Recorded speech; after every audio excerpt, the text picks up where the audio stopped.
Shabbat Shalom. Take time for Torah. 5 minutes with Rabbi Gaber.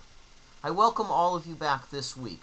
Last week, over 100 people saw the video, and I'm so very grateful. I hope that if you find this valuable, you'll share it with your friends, with your acquaintances, and you will share the word of Torah throughout our community. This week is Parshat Tissa. Of course, one of the most famous stories in Tissa is the story of the Egel HaZahav, the golden calf. The Israelites, worried that Moshe is up the mountain for too long, they began to create for themselves their own idol. Moses comes down, he hears the great revelry, he destroys the first set of tablets, he destroys the golden calf, and then the Israelites are feeling punished.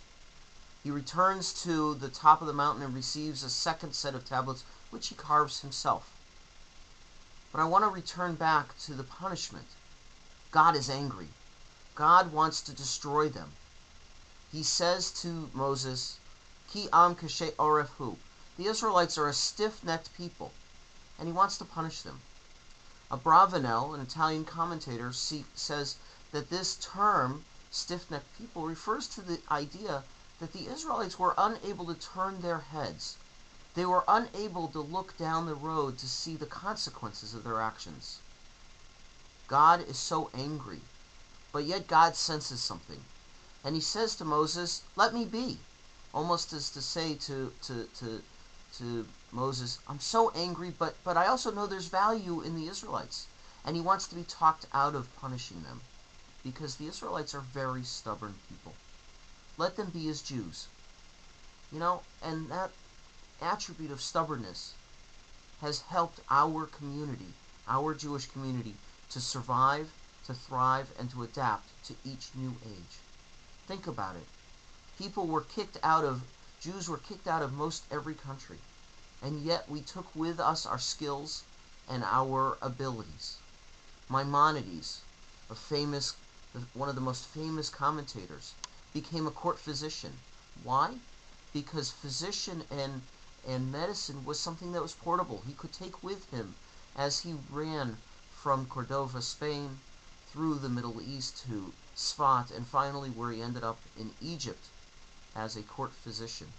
Not only that, he was able to learn from the Christian physicians and from Muslim physicians, and in a sense he served as a bridge, as a bridge between all of those different cultures to provide the best care he could for his patients. But think about it, Israelites didn't only become physicians, we became merchants. We could travel from place to place making connections, export and import goods, because there was a connection in each port. The Jewish people have made amazing scientific discoveries. The statistic always quoted, of course, is that per capita, Jews have the most Nobel Prizes. It's also allowed us, as Jews, to be who we need to be. We have been able to strengthen ourselves and strengthen our community.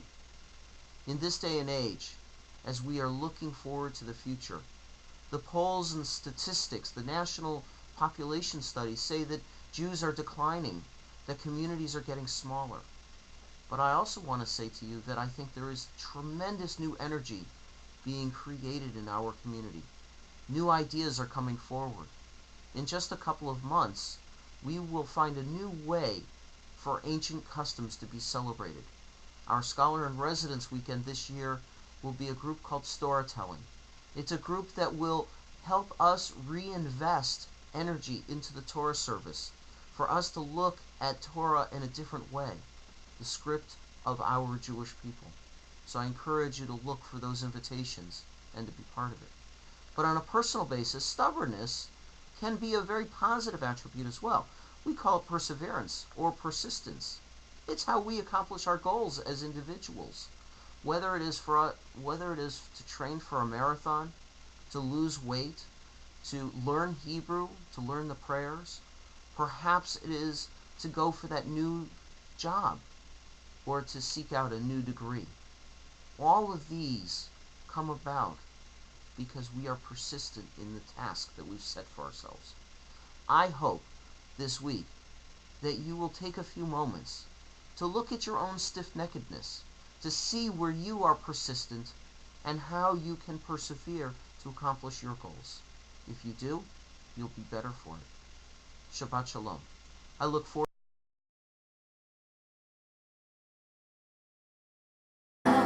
Shalom.